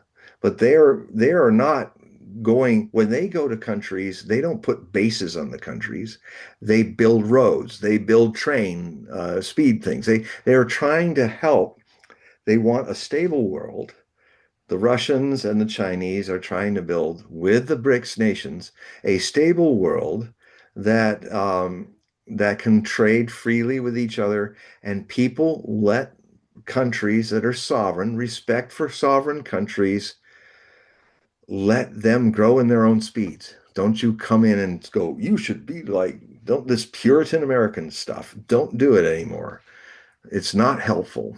You wouldn't want somebody to force you to grow at a different speed than you're ready to. Let all the nations work out their problems by themselves and be a community of nations. It's really a wonderful thing that's developing. And because it's that wonderful, the people who are used to be in power are literally unconsciously, potentially, because there are a lot of leaders in the West who are, it's so in their DNA about us being 500 years the dominant force in the world, that they can't genetically even conceive that they're going to lose. And what my greatest concern is that such people, if they're not deposed by their governments and with re-electing other more level-headed people, these people, Keir Starmer, Macron in France, Starmer in Britain, Merz in Germany, von der Leyen, Secretary General of the European, I call it the European Union. Um, the Kyla Callas, who has the brain of a rat. Well, no, sorry, I'm being insulting to rats. She's got the brain of a, I don't know if she has a brain anyway. She's the foreign minister of the European Union, and she just sits there kind of like a woman child going, "Oh, I think it would be nice. Why don't we just break up Russia? They don't need all those resources just for themselves. Why don't we go in and take it all?" And I'm thinking, she's from Estonia, a country that if Russia wanted to, they could take it in 3 hours. you know, and she's talking these grandiose things at the Russians. She's an idiot. So, so you got the cokeheads, you got Merz, Macron, and Starmer. They were all caught red-handed with coke spoons and stuff in a train going out of Ukraine. Thank you, Zelensky, for the coke. Um, and they got caught, and they were like, people came in to ask, well, what happened in the meeting? And they were all kind of looking like this, and what he was hiding the coke sack of snow, and Meritz was playing with a spoon, trying to get it under his hand, but it was all just totally exposed. And they were a little high, so they were snorting coke. This is your leaders, Europe. And Zelensky, I've got footage of him totally high as a kite in his presidential seat in his office, spinning around, going, and it's not AI, it's him, and he's like talking. Well, the things he does the Green Goblin, even worse when he's snorting coke. He says, and then I will. I will take care of this country. I love my children. I love my land. Ukraine, good night. And then they tried to erase all that, but it's too late. It's out there still. He's an addict. So these are your leaders in Europe. It's time to get on the streets, have elections, throw these bums out, and restore your continent, and come home to Europe.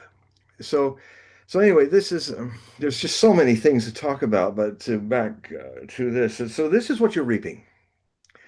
This is what Rick is. The answer, Rick, is this is what we are reaping if we don't um, if we don't stop staring like stunned mullet fish at a future that we've surrendered to some really sick people and stupid people. And you know what? There's a good side to everything. I will be very surprised if this situation in Western Asia or this potential panic attack of Europe when Russia is taking the Russian uh, New Russia back into where it belongs. When people panic as leaders, they do very stupid things. And I will think it is a miracle that we will do not see a few atomic nuclear explosions.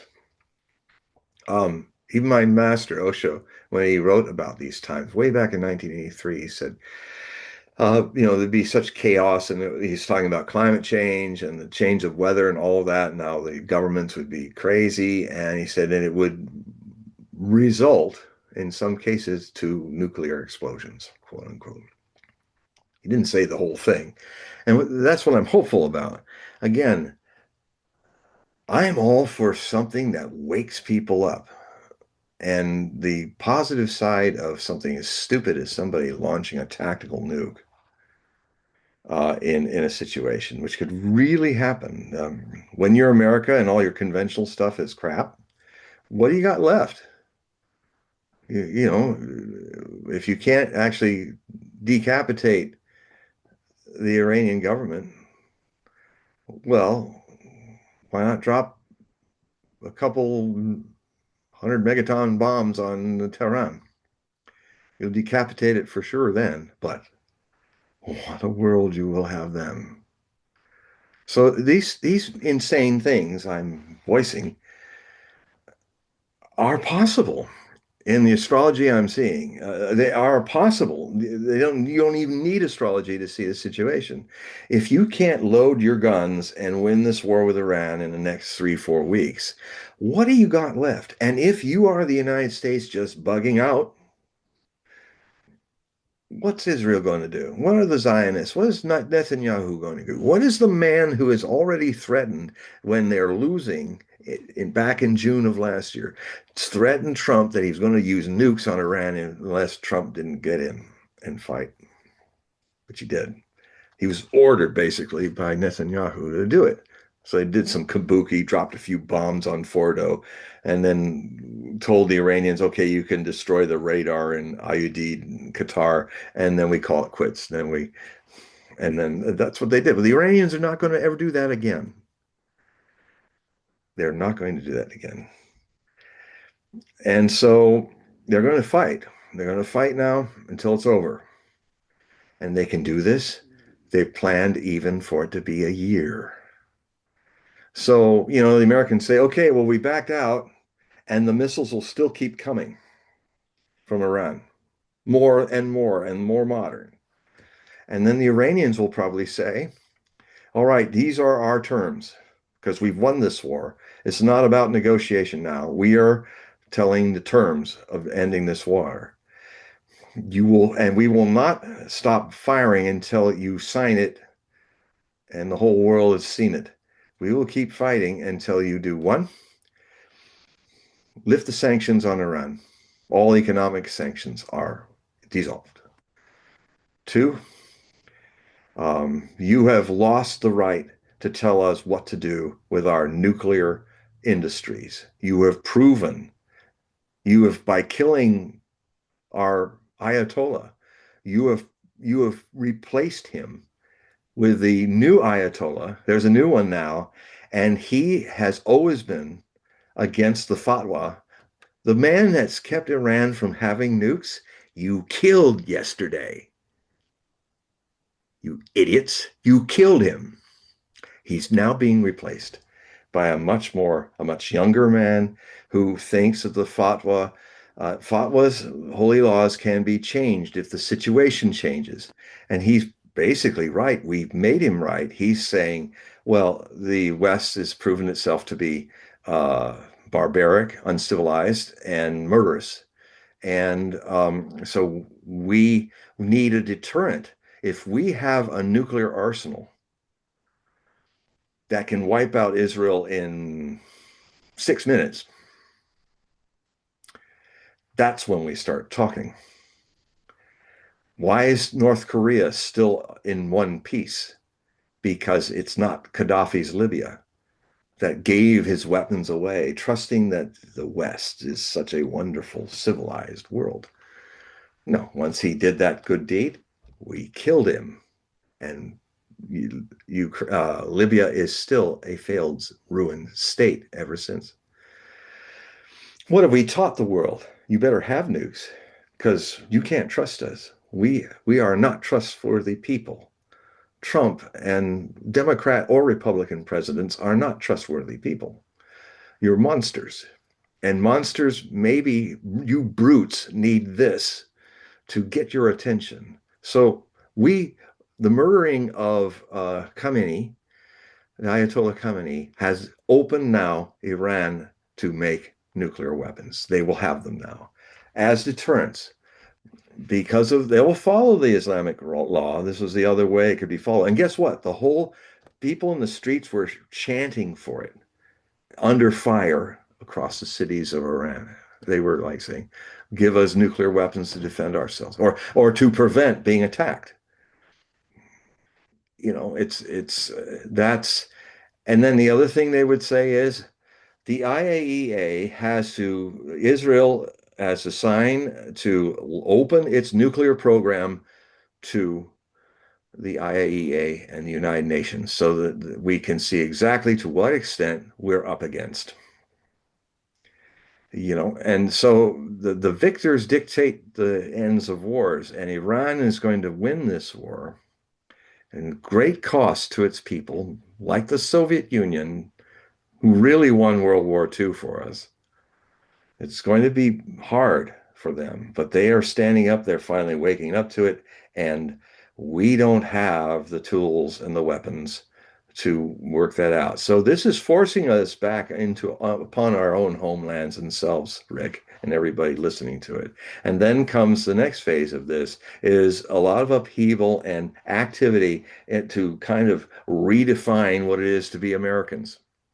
And it better stop being this because there's no future for us if we go here. We are literally on the edge of no future for the world if Americans keep behaving the way they're behaving. And if they stop it, if they just settle on being American, following the Constitution, we'll get along fine as a member of the community that is growing in this world. And we have a much better future coming if we get out of this addiction to war. We are addicted to it. We've turned it into a business that cannot have peace on earth. Because if there's peace on earth, we don't make money. War has made the Americans war whores. And most of that money is not being given to us. Most of the money that goes into our weapons is actually traded. The billionaires that run our military industrial, though, are American oligarchs. Don't worry about Russian oligarchs. We have our own oligarchs to deal with. They're playing the stocks with most of the money we give them, and they want to. Trump wants to make it 1.5 trillion that they can play in the stock market. What's been shown, I won't go into details, I've done it before, but what has been shown since this war started, World War III conventional, and in 2022, it has shown that our weapons are profit-based, not purpose-based. They're way too expensive. The Russians and the Chinese make better jets and better missiles on a tenth of what we waste, and they don't have to go in the shop. They're not like F-35s that only one in four F-35s at any time in this moment is actually serviceable. The rest are in the shop because they're crap, very expensive crap. We got ships that are full of crap. We've got toilets that are breaking down in our super carriers. In fact, they were aided by soft mutiny. They found in the manure in the when they went to Crete to unstuck the toilets. A lot of people had thrown their t-shirts in and hats and stuff to clog the system. That was a gesture These people have been 9 months at sea. They haven't been on terra firma. This is way beyond what any crew can stand. So they're mutant. That was mutiny. I didn't know that. Yeah, it happened. And the I other heard that there reason, was an issue with the plumbing, but I didn't realize it was yeah, self-induced. the issue was people were stuffing T-shirts. They were basically saying, "Go home, we're done." And it's unique in naval history. It's never happened. It was a mutiny, and there were sea trials. I kept talking about, and people kept talking about the George H.W. Bush being in a third carrier that was supposed to come. I don't know if it had the same problems, but in sea trials, it didn't. It wasn't approved for combat action because it also had a shit show going on, and the problems with the manure in the toilet, in the heads. Um, and we are fighting when we were in Operation Iraqi Freedom. Did you ever hear our ships unloading all their missiles on Saddam Hussein and then having to steam all the way back to Europe or Diego Garcia to pick up more missiles and come back and fire some more? That didn't happen. It was a nonstop barrage because we, back then in the early part of this new century, we had a much larger assortment of men and women who are volunteering to be part of the Navy. So we had crews to crew all of our logistic cargo ships in the United States Navy. Now, the best we can do is have one cargo ship follow along a carrier strike group. You can see it. It's happened when they were fighting the Houthis. They had to go back for a month or so and go back to Naples and fill up the actual battle wagons themselves and then come back and fire some more and blow their wad and like go back and get more fireworks from the fireworks station. You cannot win. The United States Navy is no longer the most powerful navy on the world. You can't call yourself that if you don't have enough logistics to keep yourself on station firing at your enemy until the war is over. And you do that with a logistics chain of ships. The people who crew them are actually more important than a lot of the people who crew your battling vessels. Because if you don't have logistics, you will not win a war. And we don't have the logistics, and we will lose this war. We cannot sustain the damage to Iran that would require at least 10 or 12 more cargo ships, crewed fully and fully packed with missiles in a chain, constantly coming to crane the stuff onto the frigates, onto the destroyers, the tomahawks, the anti-missile, the harm missiles, all of that that can protect our carriers will be running out in about 2 or 3 weeks. And the Iranians are making sure they're shooting down a whole lot of secondhand missiles to do just that. You can't win that. So, we're like the Baltic fleet that fought Togo, the Japanese fleet in the Russo-Japanese War in 1905. They had to steam all the way around Cape of Good Horn from St. Petersburg. They had to steam all the way through the Suez Canal with the Baltic fleet, and they all ended up in the strait between Korea and Japan, fighting a modern navy that the British had built for the Japanese. And the Russian ships were so slow because their barnacles had not been shaved off their bows. They hadn't been in dry dock for like a decade. So they were literally 10 knots slower because there were all these barnacles. They were not ready to fight, and almost all the ships were destroyed of the Baltic and Black Sea fleet. And a completely one-sided victory for Japan. Well, this looks a lot. We're becoming the Russian Baltic Fleet of 1905. Um, so it's I know this is one thing about the Ares, which is also happening. It's not just a god of war, but it's a god of what? We got to go this direction. Not this is not going anywhere. Let's go here. Start a new enterprise. Start a new journey. Aries is about starting, but indirectly, The start comes from endings. This behavior of our Navy, this behavior of our military industrial complex, this behavior of our politics, this behavior of people being illiterate to their constitutional responsibilities, and you are all responsible for not knowing your laws, not knowing how your government works, if you're Americans I'm talking to. And I would say by extension, a lot of you in Europe are just too busy having a vacation, a month or two vacations a year, and not looking at what's going on in your governments. That those people that you've been so disconnected from your European governments that your government literally doesn't give a damn what you want. 20% of the United States people are in for this, want this war. 80% are against it. They voted for this man because he wasn't going to do this kind of stuff. That's what he promised. He's let them down. He's betrayed them. And he's going to kill a whole lot of American men and women service people for a greater Israel. And unfortunately, Israel is suffering.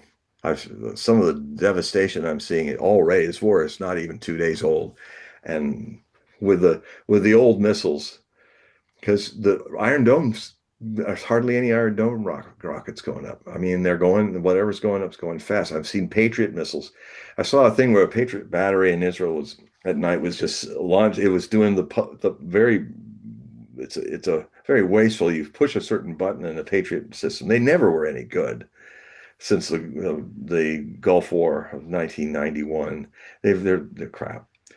Um, this battery unleashed a button that unleashes like a $360 million of Patriot missiles flying in a flurry straight at one hypersonic, probably a 10-year-old hypersonic Iranian missile. And that all this stuff, you think that one of these things would hit it. This missile literally just passed through the whole school of stupid fish in the sky and went whap. You almost couldn't see it. It was coming in so fast and hit its target. Goofballs. We have one other question before we wrap it up, but Okay. this is from Susan, and she writes, people have been shown the Persian lion rising in their dreams and in vision before this war even started. What about those people who see the Iran Persians returning and being free? They're dreaming. It's a dream. It isn't real. You're talking about the monarchists. You're talking about you're talking about the families who used to have their fathers work in the Savak. You're talking about Reza Pahlavi's um, modernization that some of the families that are now expatriate Persians. Yeah, life was good. Life was good. Hey, life was good in the Russian aristocracy. In the new century, the 20th century, life was good. Oh yeah, there were all those people that are oppressed, but we don't talk about them much. Life was good. Life was good in Marseille. No, life was good, I mean, in Versailles. If you were a French aristocrat, if you were king, it was good to be the king, Louis the 16th. You know, there was a certain large diaspora of people who were secularists, that's fine. But there was a class of people in Iran that profited from the tyranny of Shah Reza Pahlavi, those 27 years. But that happened after the people had voted. The majority of the Iranian people had democratically voted for their resources of oil to be theirs to profit from, not British petroleum. And I have a lot of monarchists who have a view of the good old days of Iran before the Ayatollah. That is a dream that had become for 27 years a nightmare to the rest of Iran. And they're not going to let that come back. Dream on, Macduff, said a famous Shakespearean phrase from Macbeth. Dream on, monarchists. It's a dream you will never see happen. Okay, well, we'll end the questions. Now, I just want to remind the audience here that in the description of this video and all the videos that I've done with John, there's a link that will take you to his website. You can sign up for his periodicals and his readings. So please click that link, take a look at his website, and help support John. And if you would, I John, need it, guys. it's really important that you help support individuals that are sharing their knowledge. Otherwise, my voice will disappear. Now, maybe a lot of people listening to me tonight would love to see my voice disappear. But if you're not one of them, I really need your help. And I give, look at what I give. Look what I give to you. And if you get these reports, it'll even be more intricate and often funny and interesting and showing other options. It's difficult to show you all the options in a show of 2 hours. Uh, support this if you can. If you have a yes, it's really needed now more than ever. So, click the link, that'll take you to his website and sign up for those periodicals and readings. Now, John, if you want to just kind of briefly discuss what a reading is entailed, how they can sign up for it, how they can pay. Mhm. That's the other thing I offer. I offer readings, a one-on-one reading. You see me as you see me now, but I'm only giving all my energy to you. And it's a reading about your life, and it's lots of fun, a lot of people. It's always people leave these readings really overjoyed, and we experience these readings can be 2 hours or more. So it's not just some little fortune telling. It goes deeper. Starts with the your body mind vehicle that is described in the Kelly Blue Book, which is astrology. Uh, the potentials of the positives, the negatives, and something more. I redefine all the aspects in astrology to something that transcends their positivity and their negativity. For instance, I don't oppositions are called the point in your chart where you're attracted to things as much as you're repelled by things. And how can you find a harmony between the two? Your squares are not negative. They're not positive. They are the points of growth. They're the points that you've come in this life to be aware of and grow from your awareness and bring a more spiritual and soulful maturity. So it's not negative. I have noticed that most people who are seekers of truth have a lot more squares than they do trines.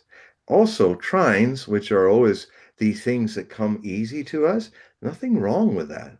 But if you're like Kamala Harris, who had 19 trines, only one square, it leads to you potentially having the luck to get a heartbeat away from being president of the United States, which the trines, because they came so easy, have not allowed you to earn.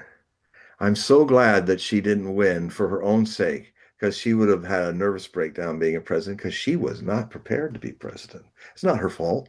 She had all these people who unconsciously kept kicking her up and up, higher, higher in politics. But she didn't earn any of it. And so trines are always like automatic. Oh, it's a good thing. Well, no, it can be a bad thing if you have too many of them. And then your squares and things can help you counterbalance that. So that's one of the things that'll happen in this reading. The other thing I do is I mean, the way I work is I read you like I read the world. It's kind of different than what most people do, play the whole guess game. I'm going to sit here and say, and then the people will come to me sometimes and they'll say, well, I want to, you tell me what I'm thinking about. You tell me what's going on. And I go, well, I can't because you're putting up a wall. I can tell you exactly what you are. You're a stone wall. And I can't get anything. So can you drop your stone wall and share with me your being. This is how I read. I read the world by watching the world. The world is through my gift of being able to go all over the internet. I don't know why I have this gift, but I have it. I just can surf everywhere. And then the world tells me its troubles, it tells me its joys, it tells me all these things. And then the oracular mystery that my teacher helped initiate in me, Osho, is um, you'll set before me three or four different possibilities that you're dealing with. And what will happen is I'll say it's this one, not that one. And then we'll go into that deeper with the cards. And then I do a Celtic cross reading. And I do it in a very unusual way. Please tell me in the writings, in the questions or something, if you've known anybody that also does this thing that I do. I'd really like to know. But what I will do is I'll do the Celtic cross, which is the subject, the issue, the world of the 1/10 unconscious message, the 9/10 of conscious mention. We're only 1/10 conscious. So that's the card on top that I call 1/10 conscious. But it has its message, an important message, immediate to our life that way. This bottom card is the oceanic, the 9/10 of that's hidden to us that we need to become aware of. And it will tell us how that's done. Then there's the past and the future. But what I will do sometimes is I will sometimes do three of these readings. To go deeper, I'll find a card that stops. And it requires I pull it out of the first Celtic cross reading and do a new Celtic cross reading on it. And then it might pull another card in that process to a third. And then the cards start doing amazing things. I mean, you'll be a witness of it. They'll start, I don't know how it works. And I guess it's good to be a millipede in this kind of work. Never think about how you walk on 1,000 legs, 500 legs on either side, or you'll fall over. So I can't figure out how this works, but it works. Suddenly, it doesn't matter where my hands are going. All these cards are just very organized and just speaking to us in the reading about here. There's the real thing to look at. And it's lots of fun. It's not like gloom and doom and stuff. I rarely have anybody who's upset in these readings. We have a great time. And what also happens is those 2 or even 3 hours go by like that. So there's a weird phenomenon of relativity, theory of relativity happening. Kind of similar to what I'll end on this. Einstein was one of my favorite jokes about Einstein. It's a true story. He's in a cocktail party in Princeton University, and he's talking at the cocktail party with a few cocktails. People are a little more open to ask some unusual questions, so they ask the equally inebriated Professor Einstein. Uh, you know, I'm not a science, I'm in history or I'm in social studies, and I really don't understand the theory of relativity. Can you kind of explain to me how it works? And he goes, well, yes, I'm very happy to tell you how it works. It's how one experiences, for instance, 1 hour. Well, how does one experience this? Well, when you are with your wife, 1 hour is very long. But when you're with your mistress, it's too short. That's the theory. Meditate on it. That is the theory of relativity. The perception of time changes in the conscious state of your or unconscious state that you're in. Okay, so everybody, please, if you could, click the link, go to John's website, and take a look at his offerings and help support John.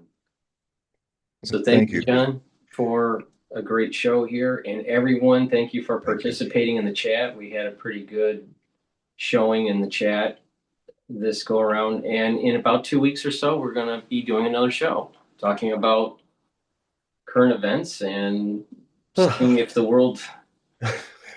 It's going to be we're now the quickening of history has reached its peak. We are literally going to experience a change that is going to be like 2 decades every 2 weeks of new perceptions and things. We're really on the roller coaster ride now. That's right. That's right. So everyone, thank you for joining. I greatly appreciate it. I John. appreciate you all coming and listening to me, and thank you. And say goodbye to everybody. Goodbye to everybody. All right. Thank you for joining. So see you in 2 weeks. Yes. All right. Let me stop the recording here.